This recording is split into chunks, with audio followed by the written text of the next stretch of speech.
O fogo é um agente de destruição incompatível com a vida. De tal forma que onde tem fogo não tem água, porque o fogo seca a água, o calor. Não tem atmosfera respirar por conta da fumaça, que só existe fogo se tiver combustível. No caso, o combustível é a planta.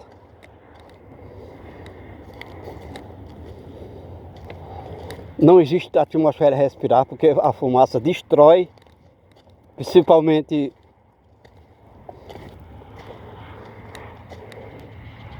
lançando derivado de carbono na atmosfera.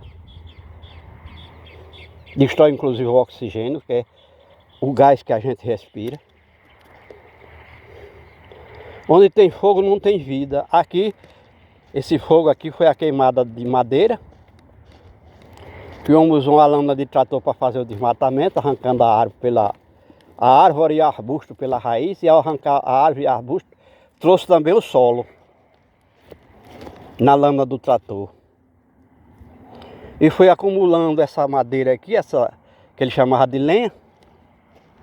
E aí ele botou fogo para queimar, transformando em cinza, carvão, fuligem, fumaça. Então digamos que aqui cada monte de lenha aqui tivesse 15 metros de massa vegetal que foi arrancada da árvore e arbusto, e a gente vê o que é que resta aqui desses 15 metros de lenha de madeira que foi colocada aqui pela lâmina do trator, e depois do fogo o que sobrou foi isso, até o arame se destruiu. Então quando a gente diz isso, contraria inclusive ao que o homem registrou como educação ambiental ao dizer, em todos os trabalhos que a gente acompanha, trabalhos literários, que o fogo é um dos 4 elementos da natureza. Absolutamente falso. Não existe natureza sem vida.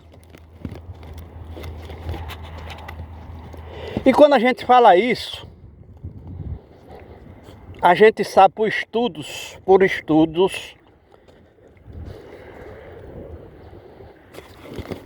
que tem credibilidade, que durante 1 bilhão e 100 milhões de anos da Terra, e a gente sabe que a Terra já tem 4,5 bilhões de anos, a Terra era árida, não tinha água, vazia, não tinha vida, em trevas. E a trevas aqui significa que a luz do sol não chegava na superfície da Terra, porque a Terra era praticamente uma bola de fogo, por conta do atrito entre os diversos elementos químicos, físicos, que constituem a Terra. Em constante atrito, o grande calor, jogando poeira, pó de minerais e fumaça na atmosfera. Então bloqueava a luz do sol não chegava à Terra, à superfície da Terra, por isso em trevas. Então quando alguém diz que os elementos da natureza incluem o fogo, ele ignora essa afirmativa, esse registro científico de que o fogo não permitia a Terra em constante atividade de calor, produzido pelo calor, pela alta intensidade de temperatura, consequência do atrito entre os diversos elementos, os átomos que constituem os elementos da Terra, não permitia, era uma bola de fogo. Não era fogo por conta da fumaça, mas era a mistura.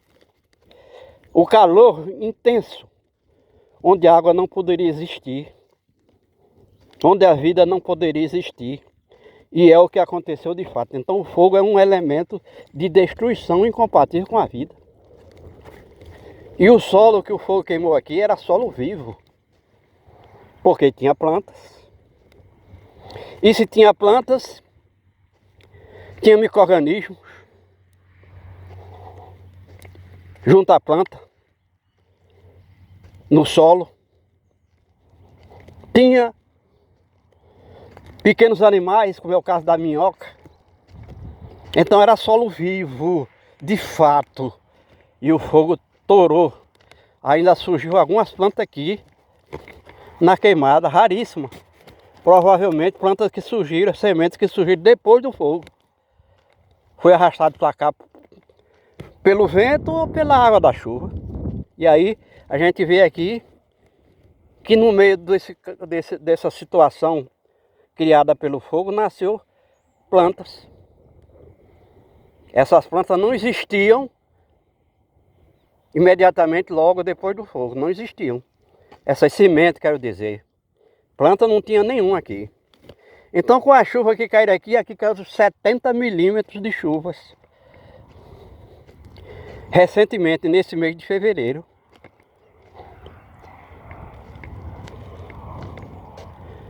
E onde não tinha fogo, não surgiram plantas. Mesmo que não tivesse solo, no lugar onde não tivesse solo, por conta do tipo de desmatamento que foi feito aqui com a lâmina do trator, o solo foi arrancado. Foi todo para ali. E era no solo onde estava 95% da vida, que foi arrancado aqui pela lâmina do trator. Só que no momento que eles foi submetido a uma temperatura de 300 graus centígrados da coivara, e a gente vê que ali até a madeira que não queimou totalmente, porque o fogo não chegou intensamente lá,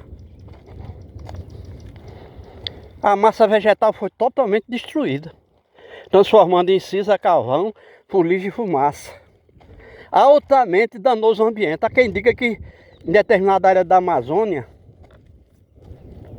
há milhares de anos atrás, existiu uma população, que a gente sabe que o índio está no Brasil, no máximo há 12 mil anos. Então antes disso, há quem acredita que existiu uma população humana, que deixou um solo preto, escuro lá, que se atribui à cinza, ao carvão, da madeira que eles queimaram, fazendo esse solo. E aqui mesmo, nós temos até na agronomia quem pense que nas cinzas das queimadas existe fertilidade para se plantar. Na realidade, todos os minerais no fogo de 300 graus centígrados de uma coivara, os sais minerais, eles são alterados, a composição, pelo calor, porque foi com o calor que foi formado os diversos minerais que constituem a terra. Então cada planta tem uma necessidade de um determinado espécie de minerais. Existem vários minerais. Os sais minerais, que são os nutrientes da planta. E todos eles são alterados com o calor de uma coivara de 300 graus centígrados de fogo. Então a gente vê como o homem ainda está perdido. Aqui nós estamos caminhando, a gente vê predominantemente uma planta chamada de jurema, que é uma leguminosa. E como aqui é área de cerrado, onde existiram pelo menos 300 plantas a nível de árvore e arbustos, hoje só tem uma, no máximo 3, incluindo os cactos que o homem deixou, porque é alimento para o gado, no caso o carneiro, e o juazeiro, que ele deixa para sombra. Mas a gente vê que aqui onde nós estamos caminhando não existe outra planta senão a jurema.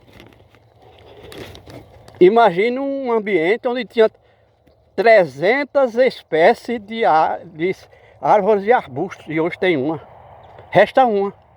O que é que isso significa para o clima?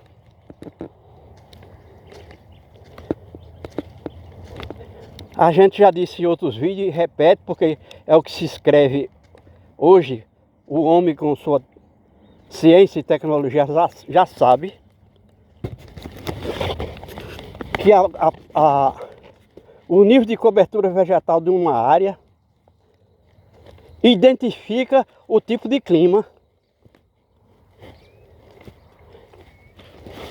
Porque a gente sabe também que se arrancasse essas árvores todinhas, essas plantas, o clima aqui vai se tornando inóspito.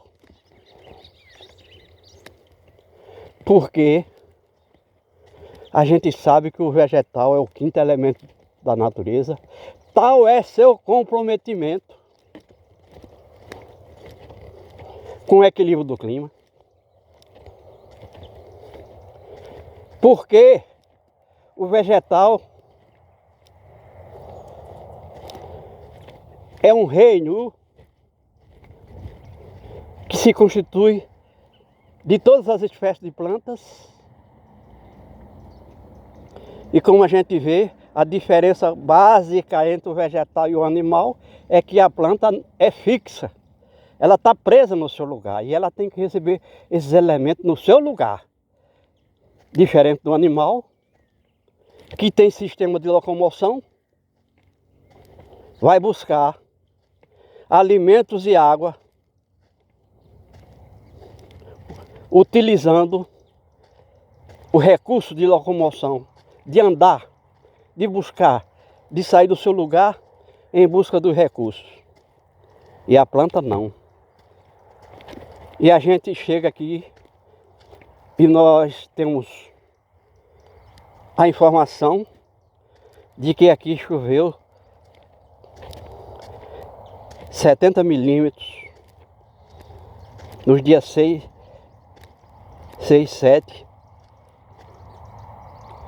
e 8 do mês de fevereiro de 2026. Então, há 9 dias atrás, aqui era bastante úmido, por conta dos 3 dias seguidos que caiu chuva, precipitou chuva, que somam 70 milímetros, ou seja, 70 litros de água por metro quadrado. E como a gente vê que essa água não escorreu, nós estamos saindo aqui de uma baixada, de um riacho, e ela não chegou, não escorreu lá para o riacho. Significa dizer que essa água foi totalmente absorvida pelo solo e pelas plantas que existiam. Não escorreu, o que para nós é uma novidade, visto que 70 milímetros de chuva quer dizer que é uma lâmina d'água de 7 centímetros de espessura. Mas essa água não escorreu. E se ela se infiltrou, a gente acredita que ela penetrou aí no mínimo 1 metro nesse solo, nesse chão. Porque o solo teve a capacidade de absorver e armazenar esses 70 milímetros de chuvas. Mas com a perda de água do solo aqui, a gente chama perda, mas na realidade a gente chama fluidez da água. Água procurando ocupar outros espaços. A água procura ocupar os espaços que a gente chama de recipiente na atmosfera, ou seja, nas nuvens, no ar, é água. Aqui na litosfera onde nós estamos caminhando, ela vai ocupar os corpos dos vegetais, os corpos dos animais, vai ocupar o solo e por vezes vai penetrar nesse solo até chegar num ponto onde existe lacuna para essa água se armazenar. Espaço, recipiente, onde se forma um lençol de água subterrânea. São informações que não precisa você ir a uma universidade para saber, não. Porque o homem é um ser inteligente. É o único ser animal inteligente, animal só não, qualquer outra espécie de ser vivo qualquer outro reino. O homem é o único ser vivo do reino animal que pode ter vida inteligente. E a vida inteligente é universal. Ela não está no homem somente. Ela existe inclusive fora de qualquer corpo físico. Porque é sobrenatural.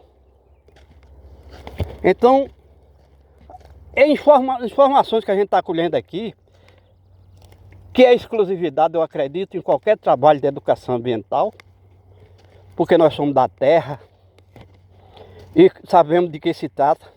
Temos informações empíricas, conhecimento empírico e conhecimento científico. Aqui nós estamos falando de algo que está dentro de nós, como ser inteligente, exclusivo, com exclusividade na terra. Então nós estamos caminhando aqui no riacho, até a gente viu aqui que o riacho chegou a quebrar algumas barreiras aí, há centenas de anos atrás, quando a chuva daqui era suficiente para fazer a água escorrer, porque nós estamos vendo que há um declive no terreno, e aqui nesse momento a gente está vendo essa infinidade de plantas que surgiram aqui, o chão muito verde, em consequência da chuva. Elas não existiam. Há 20 dias atrás isso aqui era tudo preto, seco, sem plantas, porque o solo era seco. Enquanto que as árvores e arbustos que têm raízes com até 15 metros de comprimento, poderia estar alcançando alguma umidade dentro desse terreno. Mas as raízes dessas plantas relva, arbustos aqui, que são de pequeno porte, elas não passam de 3 centímetros de comprimento, onde não existia água, onde não existe água na maior parte do ano. Porque nós temos um período seco que não chove, pode passar até 200 dias sem cair um pingo de chuva aqui. O que já é uma novidade, porque isso aqui é uma terra que já foi considerada uma terra úmida e fértil. Inclusive as plantas que existiam aqui dão testemunho. A gente disse que existiu aqui, diz, repete e confirma. Existiram aqui 300 espécies, no mínimo, 300 espécies de árvores e arbustos. E a planta escolhe um lugar para nascer de acordo com os 4 elementos da natureza e suas variáveis atmosféricas. Então não nascia a planta aqui por acaso. Ela estava envolvida com a disponibilidade de luz solar, água, doce no estado líquido, que a gente sabe que puxa, a única fonte são as chuvas, ventilação, gases atmosféricos e solo. Aí estão descritos os 4 elementos da natureza. Então era de uma fertilidade extraordinária. E como a cobertura vegetal tem tudo a ver com as chuvas e a chuva tem tudo a ver com a cobertura vegetal, aqui nós teríamos então no mínimo 9 meses por ano de solo úmido, porque a planta também controla a umidade do solo. A cobertura vegetal tem essa característica. Então existiu aqui árvores de grande porte, com 15 metros de altura, como a umburana, o angico, a aroeira, ipê, feijão bravo, a jurema, por exemplo, aqui tinha 10 metros de altura. E hoje a gente vê as juremas aí que estão brotando dos troncos, ou da raiz onde foi feito um desmatamento, que não vai conseguir chegar a 5 metros de altura, mesmo com 20 anos. Porque aqui já não tem os elementos que a planta precisa na medida certa para se manter viva. Essa é uma característica que a gente tem que explicar, porque nós fazemos esse trabalho de educação ambiental ao vivo. Nós estamos num ambiente mostrando o comportamento dos elementos e relacionando com os elementos da natureza. É necessário, porque o homem é vida inteligente na Terra. Então a linguagem que nós estamos usando aqui, do conhecimento empírico e do conhecimento científico, é de alcance, ou deveria ser do alcance de todo ser racional, porque o homem é cidadão do universo.